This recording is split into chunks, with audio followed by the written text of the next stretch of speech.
Monsieur le Président, je me réjouis aujourd'hui que le ministre des Affaires, le ministre des Domaines invoque la décision de la Cour suprême, quand bien même il y a des arrêts de la Cour suprême qu'il refuse d'exécuter. Je le note, Monsieur le Président.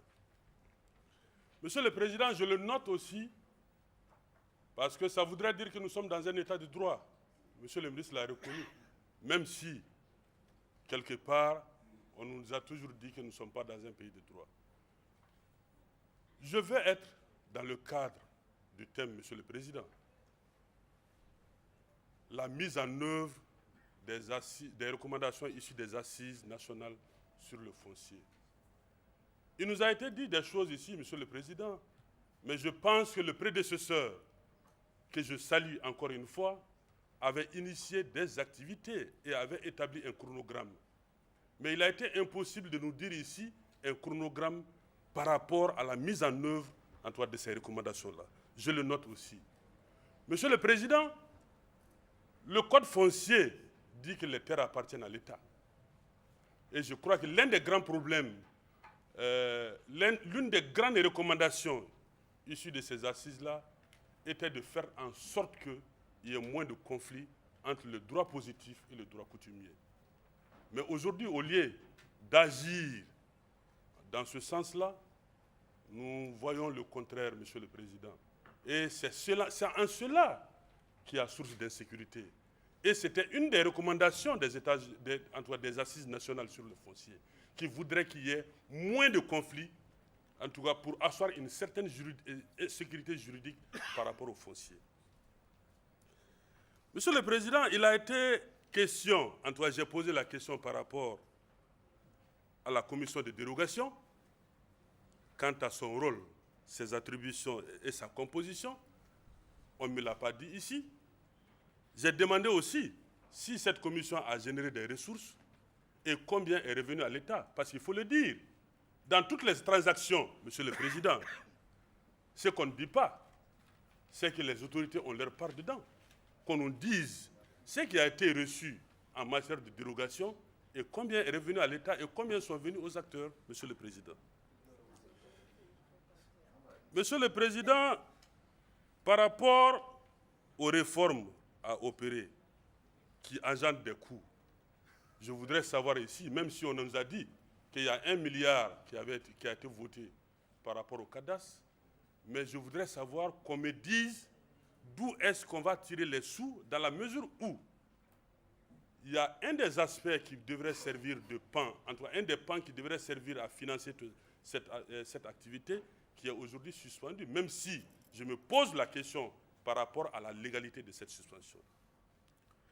Quant au ministre de l'Éducation, Monsieur le Président, des problèmes ont été soulignés. Des mouvements de l'AIM, des non-paiements d'aires supplémentaires, j'en passe. Je voudrais savoir, avec le cœur net, Monsieur le ministre de l'Éducation, est-ce que vous pouvez nous donner l'assurance pour une bonne fin d'année scolaire? Parce qu'il y va de la vie de la nation. On ne peut asseoir en tout cas un État en oubliant l'éducation. L'éducation, c'est le socle de tout développement. Monsieur le Président, on a supprimé les bourses au niveau du secondaire et cette suspension devrait permettre, en tout cas, la construction de salles de classe, d'Internet dans tous les établissements secondaires. Qu'en est-il exactement aujourd'hui? Le montant de ces bourses s'élevait à combien au moment de leur suspension? Pour l'enseignement supérieur, il est question aujourd'hui de la suppression de la bourse pour le bac série littéraire. Qu'en est-il exactement? Monsieur le ministre de l'Éducation, des enseignants ont été recrutés par le conseil de cercle de Bougouni qui sont aujourd'hui sur le point d'être licenciés. Nous dit-on pour faute de moyens. Quelle est la politique du département pour pouvoir prendre en charge ces enseignants qui ont, la plupart du temps, font 10 à 15 ans rendus de loyaux services à l'État malien. Et aujourd'hui, on veut les jeter à la pâture. Avez-vous connaissance de ce dossier, monsieur le ministre? Et si oui, quel traitement vous en faites? Monsieur le Président, je vais finir par ces quelques notes pour dire seulement que nous sommes dans un exercice démocratique et qui est un des fondements de l'état de droit, que les uns et les autres, parce que nous sommes dans une république à 90% d'analphabètes, quand des propos sont tenus, en tout cas à des endroits, à l'égard, à l'attention de certaines couches, ça peut être une source d'insécurité dans notre pays. Et de là, du haut de cette tribune, je rends hommage, en tout cas, aux différentes institutions. Je crois en l'exécutif, je crois au législatif, je crois au judiciaire. Et il a été rappelé, en tout cas, un fait marquant du judiciaire ici, sur lequel on s'appuie pour pouvoir faire poser des actes. Désolé. Et l'autorité judiciaire, je l'exhorte, en tout cas, à continuer sa noble tâche pour le bien-être du peuple malien. Merci. Merci, monsieur le Président. Merci. Voilà, donc ça c'est Mananti. Maintenant c'est le RPM par l'honorable Moussa Diarra. On n'est pas tellement d'accord sur la comptabilité là. Ils ont demandé le temps qui restait.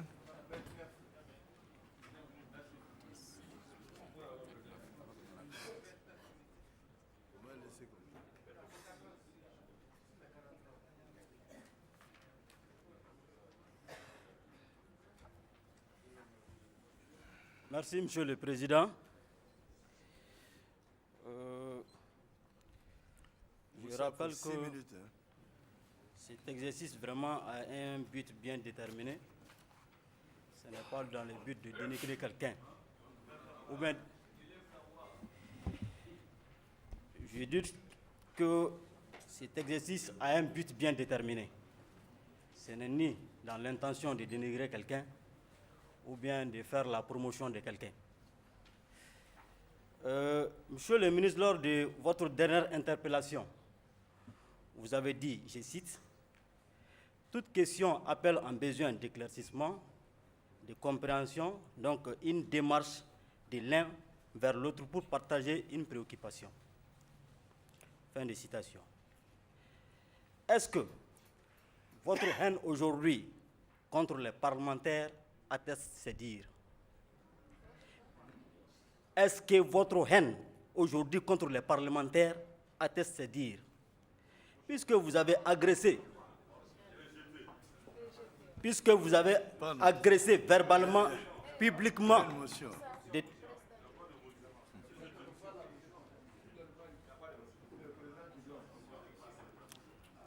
Bon, s'il vous plaît, c'est bon là. Tu peux faire autant de motions que tu veux. C'est bon, c'est bon, c'est bon.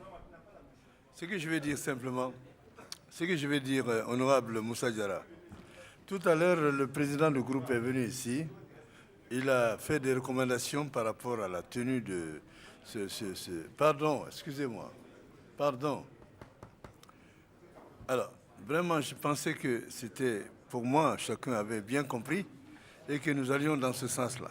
Maintenant, si vous revenez vers ces problèmes de sentiments personnels, je crois que ce n'est pas inscrit dans les questions d'aujourd'hui.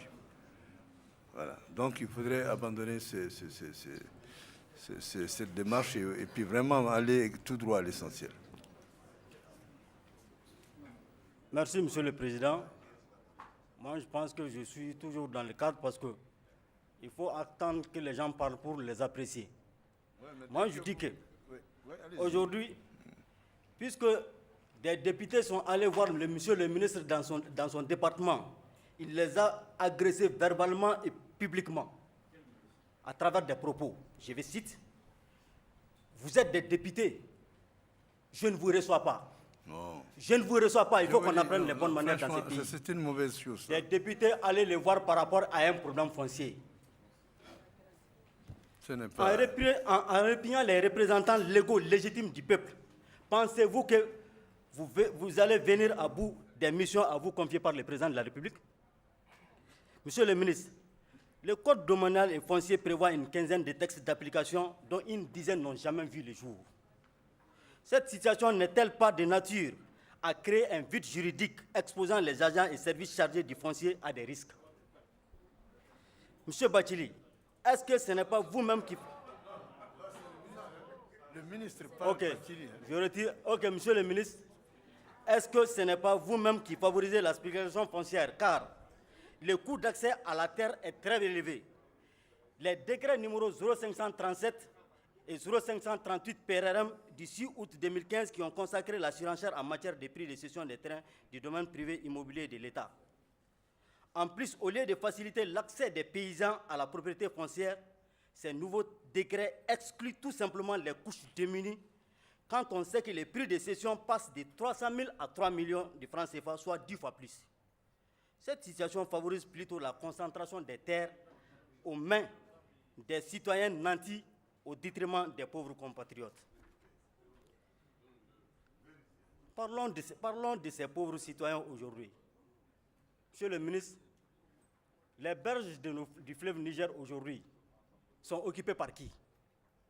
Quelle est la distance légale aujourd'hui entre la servitude légale du fleuve aujourd'hui? Quelle est la distance?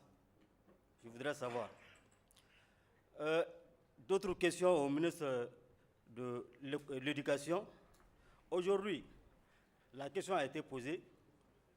Les cantines scolaires et les fonds ADARS, ça a été évoqué au premier passage. Pouvez-vous nous donner des explications par rapport à la gestion de ces cantines-là et du fonds ADARS?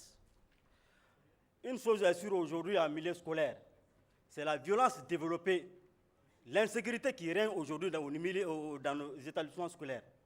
Quelles dispositions le gouvernement est en train de prendre par rapport à ces violences en milieu scolaire? Je vous remercie. Ould Sidi Mohamed. 5 minutes.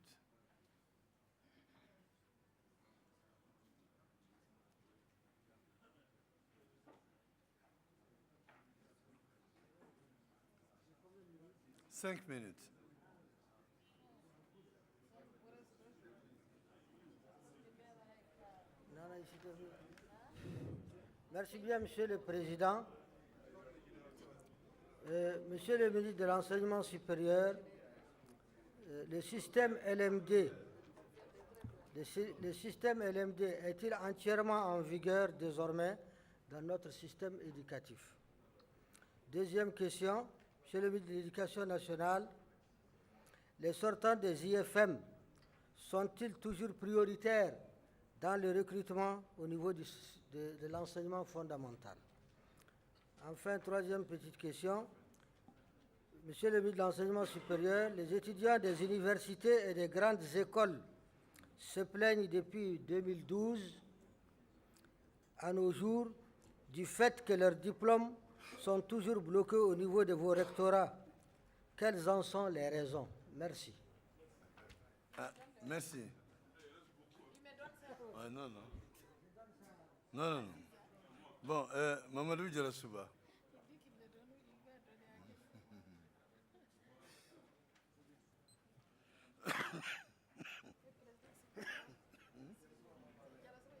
Non.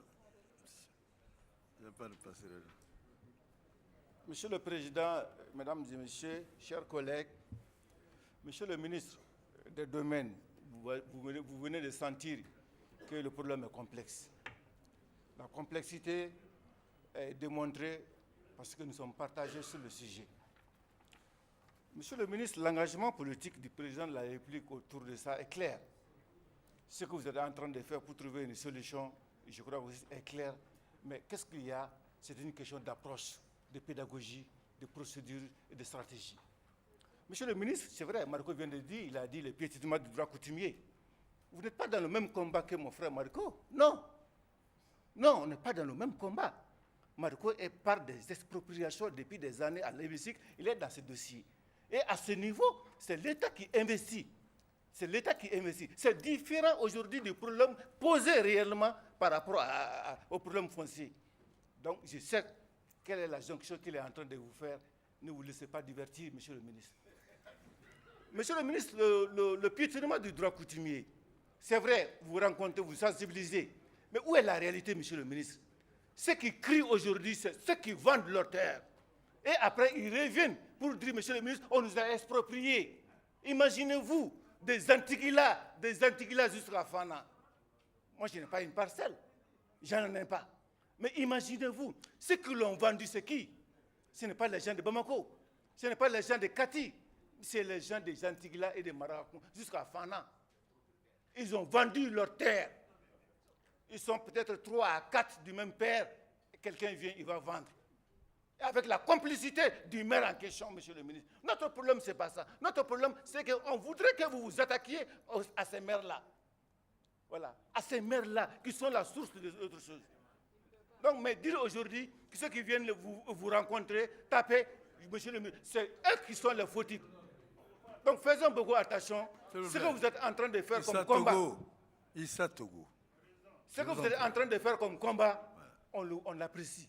Mais la manière, la façon, les agresseurs là, ce sont nous-mêmes nos parents. Ce sont nos parents. S'ils agressent, ils vendent à coups de millions, demain ou après-demain, un an plus tard, c'est le regret qui est là. Ils reviennent encore en force. Donc, monsieur le ministre, je crois que c'est ce problème de pédagogie, d'approche qui est la différence. Sinon, c'est différent aussi des expropriations des terres à l'office du Niger. Ça, c'est autre chose. Je crois que c'est un problème au niveau national. Monsieur le ministre de l'Éducation nationale, je vais vous remercier. Vous remercier par rapport à ce que vous avez fait par rapport au lycée Foutatoro de Fana. Ce jour-là, il y a eu 1 à 2 jours où Fana était en danger. Vous avez travaillé par rapport à ça aujourd'hui. Je crois que la solution est en train de trouver. Vous avez donné un lycée à Fana, je vous remercie. Maintenant, le problème réel aujourd'hui, c'est qu'aujourd'hui, vous avez les efforts fournis à l'endroit des centres d'animation pédagogique. Vous avez aussi commencé des efforts en les dotant de véhicules, en les dotant d'équipements. Mais aussi, ce qui reste fondamentalement, c'est le logement. Ce qui reste fondamentalement, beaucoup sont en location. Nous pensons qu'il faut continuer à fournir des efforts allant à rapprocher l'administration scolaire des administrés. C'est ce qui me paraît important et fondamental. Monsieur le ministre, je crois qu'au problème des fraudes, je crois qu'il faut reconnaître qu'il y a 3 ans, on a posé des actes. C'est vrai, il faut le redire. Votre collègue Jacqueline a posé des actes. Les gens ont été en prison. Donc le fruit d'une seule année, on le verra 2 à 3 ans. Donc vous êtes en train de profiter et vous êtes en train d'entretenir ce qui est en train d'être fait. C'est une très bonne chose. Merci beaucoup, monsieur le ministre. S'il vous plaît. Je vous en prie. Je vous en prie.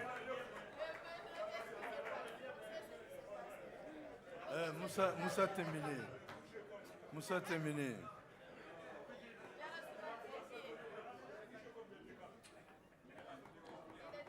Je vous en prie, je vous en prie.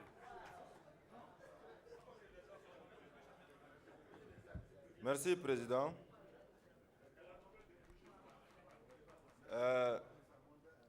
Je vais essayer de paraphraser l'honorable Djalassouba par rapport aux questions foncières. Je pense que si des gens se reconnaissent dans le programme du chef de l'État, c'est bien nous. Personne ne peut mieux défendre ce programme que nous-mêmes. Et nous sommes d'accord avec tous ceux qui s'inscrivent en droite ligne de la défense du programme du chef de l'État. Mais en défendant ce programme, faisons en sorte qu'on ne crée pas de nouveaux problèmes. Parce qu'apparemment, nous, c'est comme si on ne fait pas attention, on va nous trouver dans notre propre champ. On demande de nous pousser pour cultiver notre champ. Le combat, le vrai combat pour la cause des populations, c'est nous. Nous sommes dans ça, nous sommes inscrits dans ça. Personne au Mali ne va nous apprendre comment défendre l'intérêt des populations. Donc à ce niveau, nous menons ce combat avec conviction. Nous menons ce combat avec la plus grande détermination, bien sûr, mais avec la plus ferme volonté. Nous sommes entièrement d'accord s'il s'agit de rester dans le cadre du programme du chef de l'État. Mais nous, notre inquiétude par rapport aux questions domaniales, c'est d'abord de ne pas aussi créer du tort à ceux qui sont dans leurs droits. Parce que l'État, c'est une succession.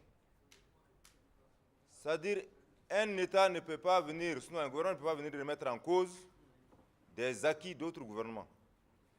Nous, notre inquiétude, c'est ça, parce que si on ne fait pas attention, ça peut provoquer des soulèvements. Et nous sommes convaincus que certains travaillent à des soulèvements. Nous, notre souci, c'est de travailler, atteindre l'objectif sans qu'il y ait un soulèvement. Et comme Jarasoua l'a dit, malheureusement, c'est regrettable. Dans nos villages, il y a des gens qui se permettent de vendre les terres comme des arachides. Et les champs et les domaines d'habitation, parfois avec la complicité bien sûr des maires. Mais si nous devrons travailler, on ne doit pas pousser les populations à se soulever contre la justice, à se soulever contre les maires. Je pense que l'État doit être suffisamment responsable pour avoir des leviers et vraiment pouvoir prendre ses responsabilités. Si un maire ne fait pas correctement son travail en violation des textes, l'État a tous les moyens de suspendre un maire. Aujourd'hui, créer et mettre en lieu et place l'autorité intérimaire. Si on constate qu'au niveau des mairies, ou bien au niveau de la justice, il y a des justices mal rendues, je pense que l'État doit se donner les moyens pour rétablir les gens dans leurs droits. On ne doit pas demander à des populations de prendre des bâtons, des coupes-coupes, des haches pour aller au tribunal ou aller au commissariat. Ça, je pense que nous, c'est l'approche là. Sinon, en ce qui concerne la défense des intérêts des cultivateurs, des paysans, je pense que nous, on a toujours été dans ça. On ne nous apprendra pas ça. Donc moi, j'invite vraiment, dans le cadre aussi de la collaboration, parce qu'il s'agit vraiment de travailler ensemble, en tant qu'élus, en tant que gouvernement, nous devons donner la main pour que les populations soient dans leurs droits, et non à aller nous dénigrer mutuellement devant ces populations. Aujourd'hui, ça n'arrange pas l'État malien de voir des députés. Ça ne sert à rien qu'on pense que l'Assemblée est remplie par des députés qui sont là peut-être pour vraiment profiter des populations et non pour défendre leurs intérêts. Et vice-versa, nous, on ne doit pas décrédibiliser notre gouvernement. Je pense qu'on doit, en tant qu'institution, travailler ensemble et nous devrons veiller à ce que chaque institution soit crédible. Et c'est ainsi qu'on pourra soulever vraiment, qu'on pourra faire avancer le pays. Donc moi, à mon avis, Monsieur le Président, il s'agit vraiment, au niveau du ministère des Domaines, de revoir l'approche et de comprendre que chaque député ici présent, en longueur de journée, se bat pour l'intérêt supérieur de ces populations.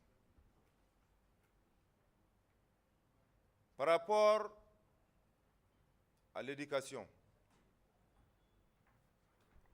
bon, je pense qu'on est aujourd'hui quand même face à une situation, peut-être les autres n'en ont pas parlé, ça, je pouvais filer aussi, sans faufiler, sans en parler. Il y a la grève des étudiants, je pense, de 72 heures. Après, on apprend qu'il y a une marche prévue pour jeudi. Et dans les rumeurs, on apprend aussi qu'il y a une commission qui est en train de travailler au niveau de la primature pour que des solutions soient rapidement trouvées. Nous souhaiterions vraiment savoir où est-ce que nous en sommes par rapport à la recherche des solutions. Parce qu'aujourd'hui, le pays est dans une situation où les marches peuvent être évitées. En tout cas, il serait souhaitable d'éviter les marches inutiles. Et à ce qu'on sache, il faut que les autorités en charge de l'éducation aussi arrivent à rencontrer les leaders concernés pour pouvoir discuter davantage et comprendre leurs préoccupations et trouver des solutions définitives. Parce que ce qu'on sache, il y a quand même le problème de reconnaissance du bureau de l'AIM sorti du congrès ordinaire. est-ce qu'aujourd'hui, les ministres en charge reconnaissent un bureau de coordination ou pas? S'ils ne reconnaissent pas un bureau de coordination, qu'est-ce qui est mis en œuvre? Au cas où ils pensent qu'il y a un bureau reconnu, qu'est-ce qui les empêche de coopérer avec ce bureau? Je pense que ce sont là quelques questions que nous souhaiterons vraiment poser. Parce que le vrai problème aujourd'hui, c'est de savoir si toutefois, en tout cas, on arrive on pouvait vraiment trouver la formule pour qu'on puisse trouver un bureau de coordination reconnu, on sera peut-être à mesure d'éviter ces marches, ces grèves, et c'est sûr que l'école va retrouver sa bonne marche. Je ne sais pas s'il me reste quelques minutes, et s'il me restait quelques minutes, je pense que je donne ça au ministre de l'Éducation, aux deux ministres de l'Éducation, comme apparemment ils ont un problème de temps, pour pouvoir répondre à toutes leurs questions. Merci, Président.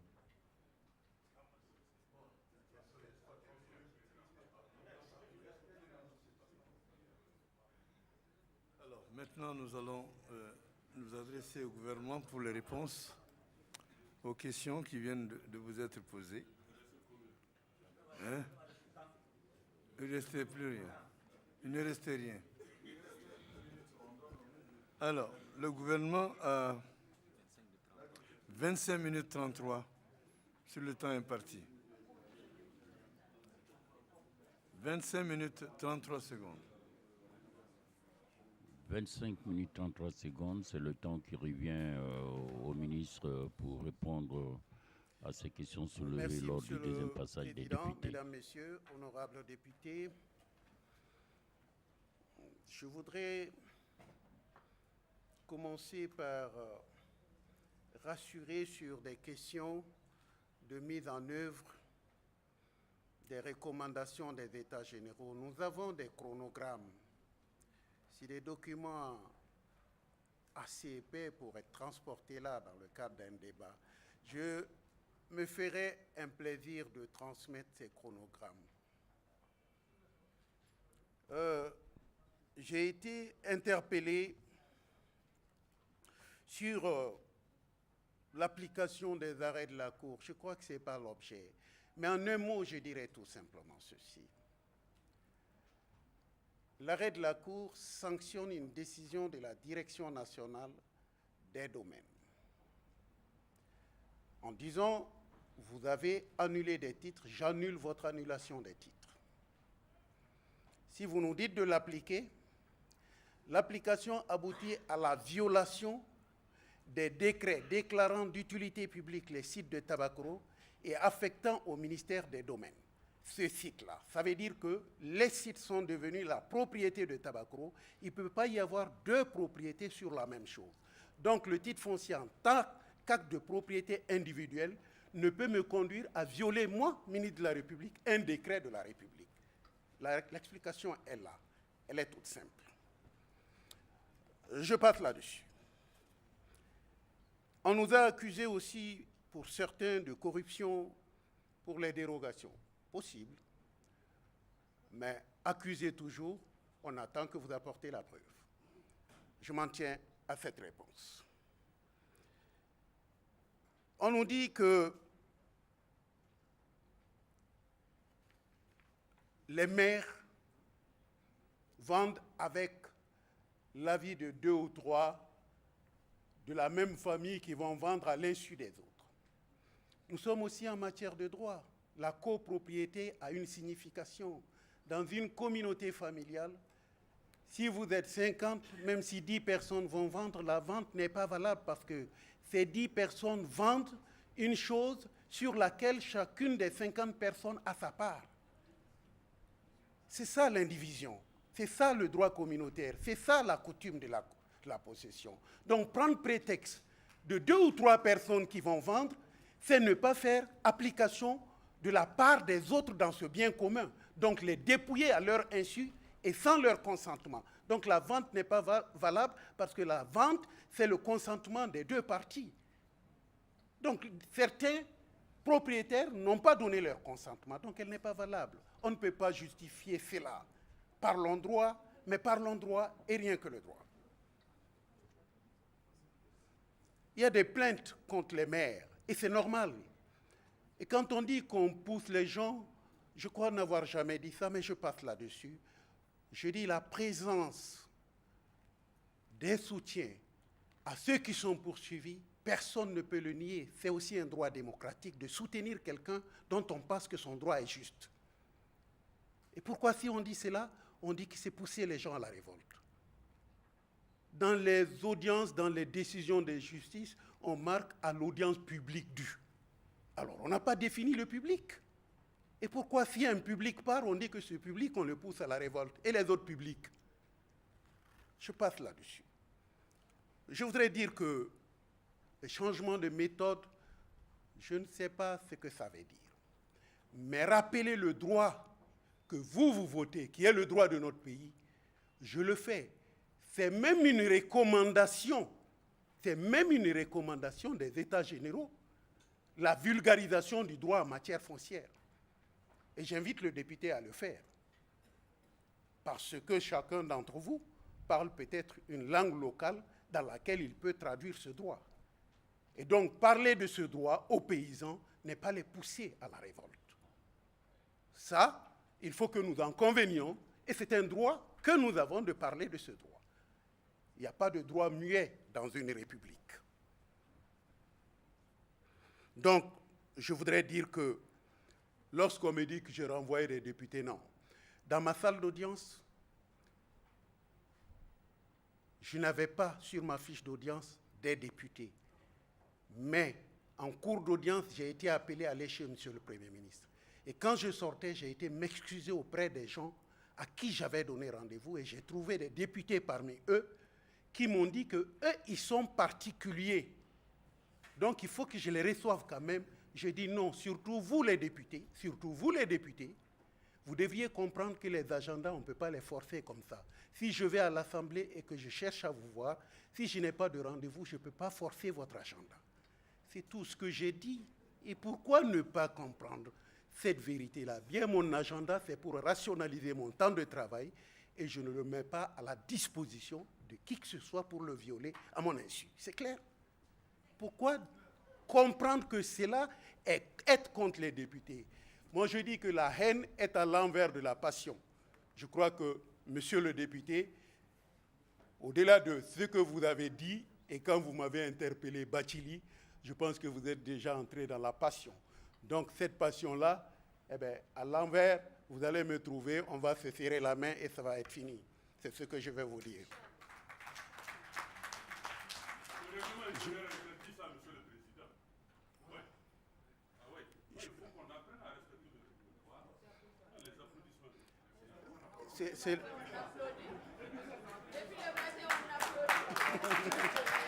Bon, Monsieur le Président, ils ont pris mon temps, mais j'aimerais quand même conclure. J'aimerais conclure.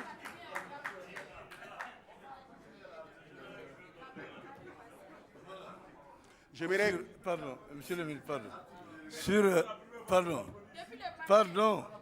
Sur les questions d'actualité à venir, je retiendrai 3 minutes sur votre temps pour lui. Voilà. Monsieur le Président, je voudrais tout simplement dire que nous avons prévu d'aller à Caille et l'agenda avait été arrêté, mais à l'époque, le gouvernement a décidé de suspendre les sorties. C'était à l'époque de Radisson. Donc il va falloir que nous programmons tout simplement une sortie à Caille. Et on nous a interpellés à Mopti aussi, où nous devrions y aller. Toutes ces sorties, en fait, c'est des demandes qui nous sont adressées. Ce n'est pas des choix que nous faisons de nous-mêmes. Je voudrais tout simplement remercier, Monsieur le Président, l'ensemble des parlementaires qui m'ont montré suffisamment leur intérêt pour le foncier. Je crois que c'est normal, c'est naturel. Et je les remercie de cet intérêt. Et moi, je les incite, comme ils le disent, à venir peut-être avec leur méthode pour nous dire « allons-y défendre », parce que là aussi, c'est dans les recommandations « allons-y défendre les plus démunis ». Allons-y les défendre, non pas parce qu'ils sont démunis, parce qu'ils ont un droit qui doit être reconnu, c'est tout. Je n'ai rien dit d'autre que reconnaître ce droit. Mais on ne peut pas se fonder, et j'allais le dire clairement, sur des faux établis. qui sont déférés devant les services, les agences pénales, que ce soit la police judiciaire ou les tribunaux, les auteurs sont interpellés. L'occupation de l'aéroport, tout le monde sait qu'une zone aéroportuaire n'est pas faite pour qu'un maire distribue des lots là-dedans. Et quand on porte des plaintes pour ça, est-ce que vous estimez qu'on doit attendre tout de suite 1 an, 2 ans pour que ces plaintes soient résolues? Et en attendant, les constructions illégales continuent. Et après, on se trouve devant le fait accompli, ou la responsabilité de démolir, ou la responsabilité d'accepter la violation de la loi. Est-ce cela?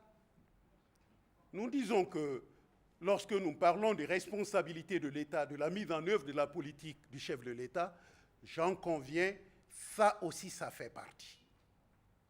Et je ne crois pas qu'on ait un monopole à cet égard. Nos convictions sont les nôtres et personne n'a de monopole sur celles-ci. Je vous remercie. Oui, Monsieur le ministre, c'est à vous.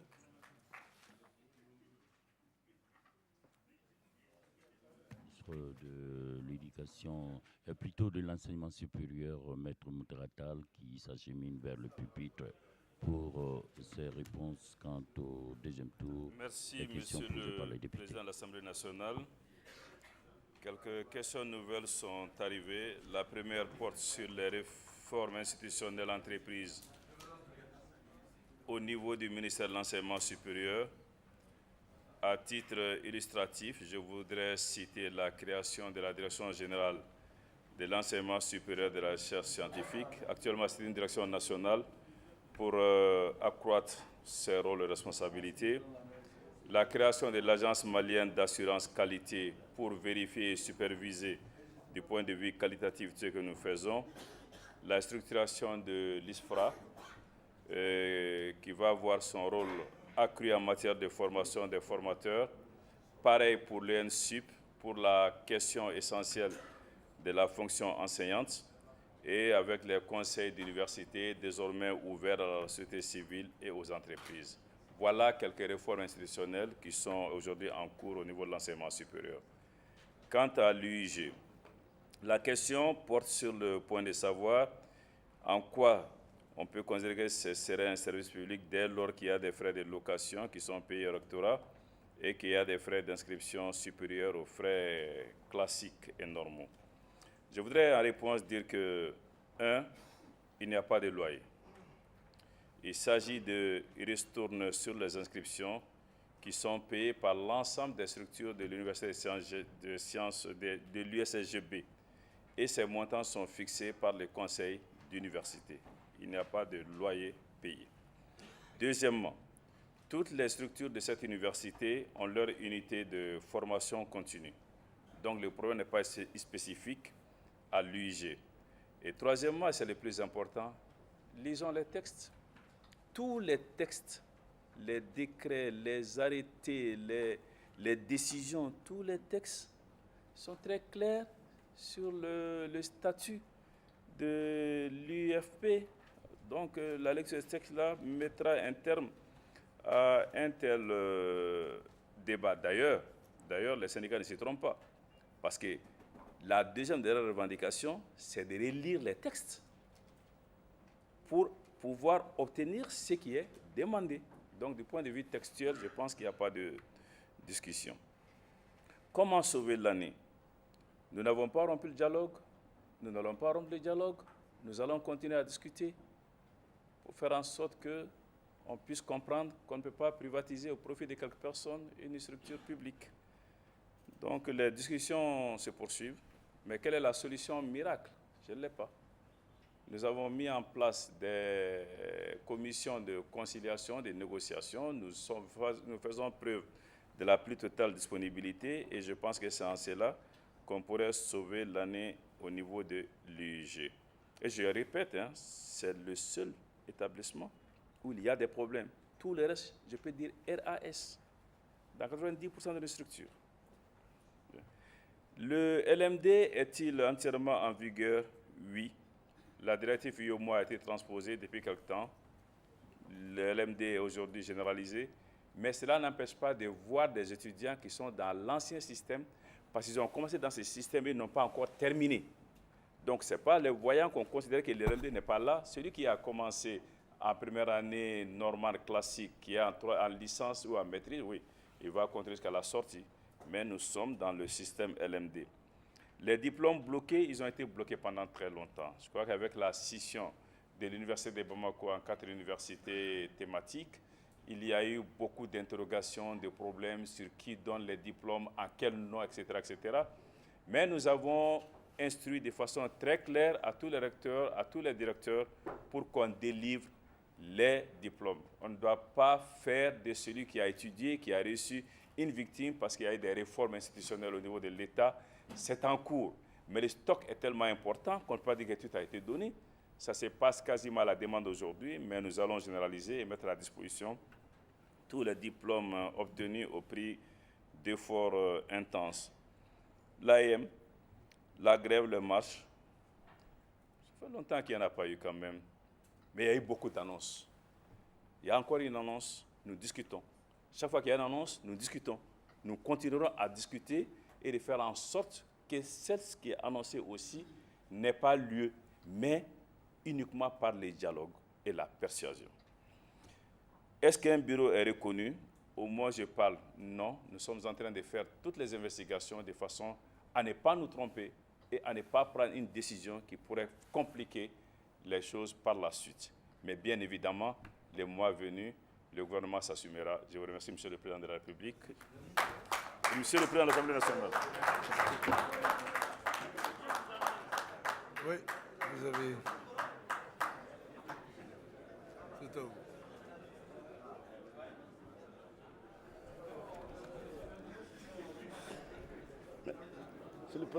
Monsieur le Président, j'ai combien de minutes? 5 minutes. 12. Ok, merci. Donc, rapidement, on m'a posé des questions par rapport aux fraudes, à la fuite. Quelles sont les dispositions prises au niveau du central et au niveau des académies? Je crois qu'au niveau central, il s'agit effectivement, les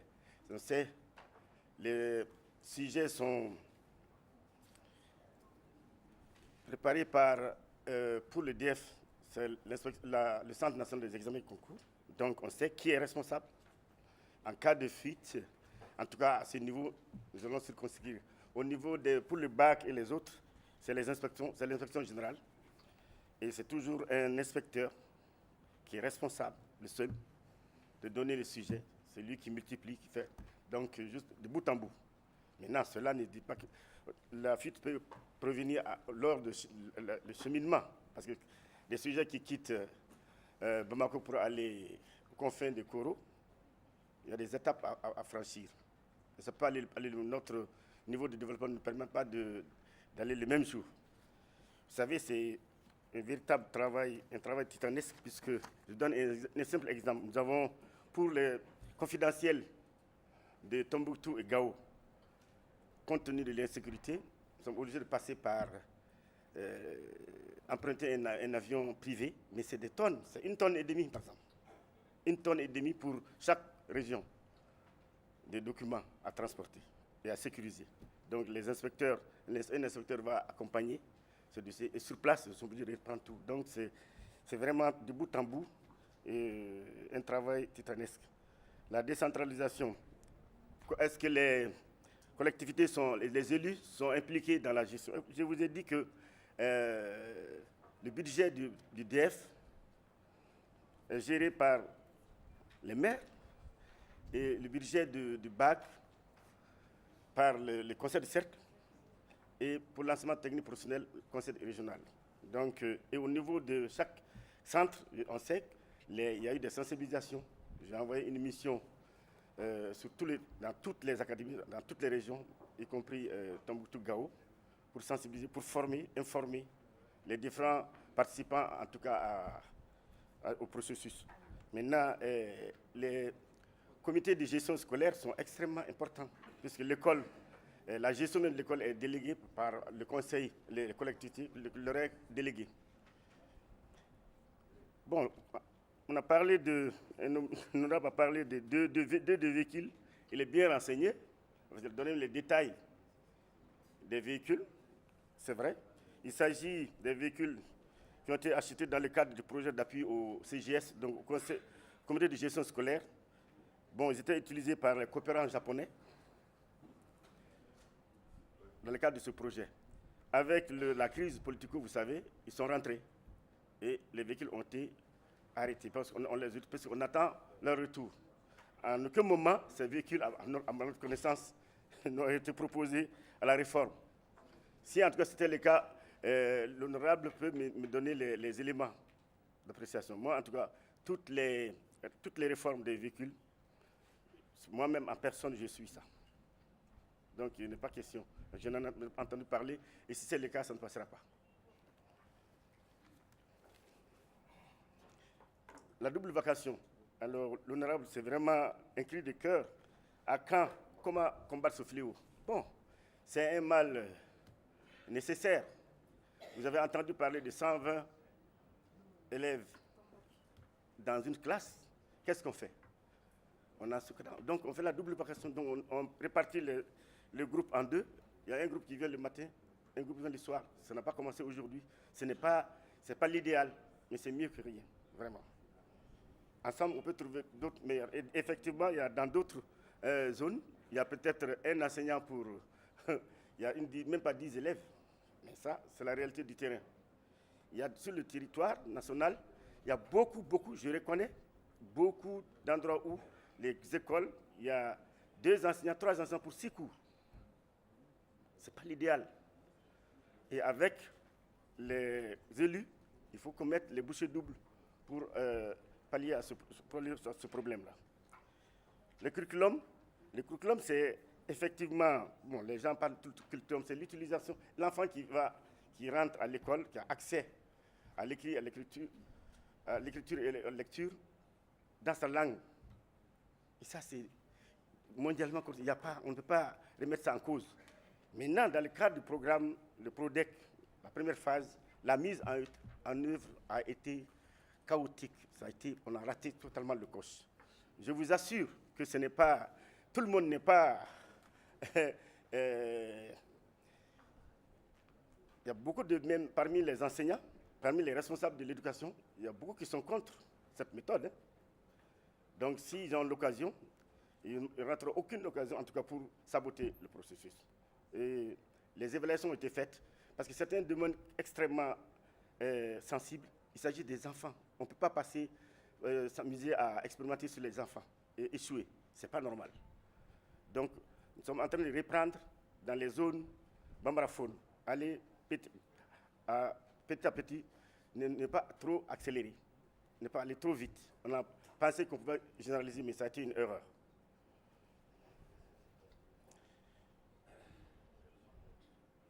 Il y a, bon, pour la suppression des bourses, la qualité dans l'enseignement, je me souviens que, beaucoup se souviennent qu'il y avait une bourse, la bourse au secondaire. Les lycéens, ils avaient des bourses. Et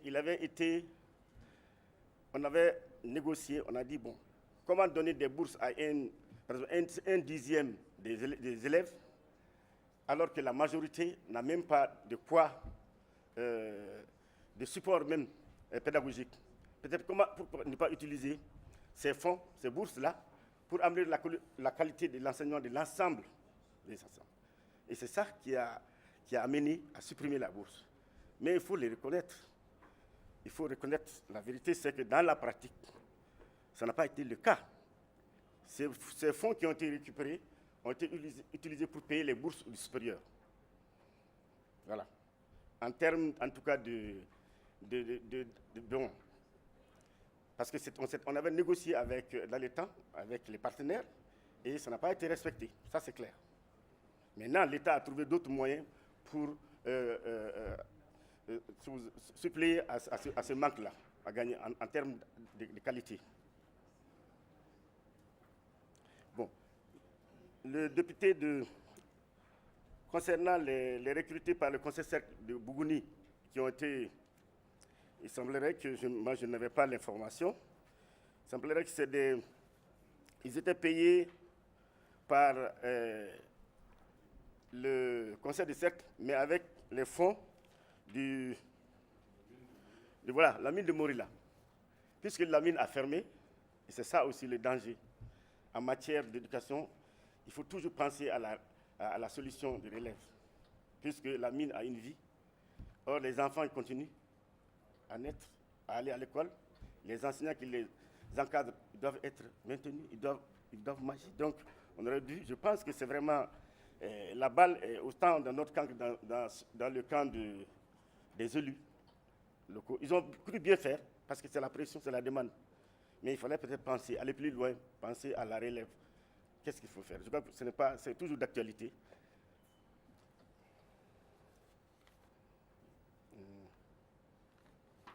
Excusez. Double division. Les lycées de... Bon, l'honorable Jarasouba, je crois que c'est avec l'appui, vraiment, ça, pour une fois, ça a été vraiment un cas d'école en matière de coopération entre l'administration scolaire et les élus. On est arrivé à... Il s'agit de quoi? Il s'agit d'une école privée de Fana qui n'arrivait plus à payer, honorer ses engagements vis-à-vis des enseignants qui sont partis. Il y avait 9 mois, je crois, 9 à 10 mois de retard. Ça peut arriver. Et les enseignants sont partis en grève. Le promoteur a disparu, mais je pense qu'on a trouvé une solution. L'État a d'abord payé une partie des fonds. Ensuite, on a transféré les élèves dans d'autres établissements privés. Voilà. Il y a d'autres cas comme ça. Banca, c'était la même chose aussi. On a pu jouer. Bon, je pense que l'honorable, ce qu'il dit, c'est vrai. La fraude, la lutte contre la fraude a commencé peut-être il y a longtemps. Mais en tout cas, les pics, en 2014, je suis venu trouver qu'il y avait des exactions. Il y a des gens qui ont été emprisonnés. Et lors de la passation de service, j'ai dit à ma grande sœur que ce qu'elle a entrepris, moi, je vais continuer. Je vais continuer. Et même si elle ne veut pas, je voudrais la voir. Donc, tout ce qu'on a obtenu comme résultat, c'est le travail de l'ensemble des collaborateurs et de tout le monde. Au niveau les responsables de l'éducation, les enseignants, tout le monde. Je crois que le centre même, c'est les enseignants. Si les enseignants sont d'accord, voilà. C'est fini? OK. Merci. Je remercie en tout cas. Merci aussi.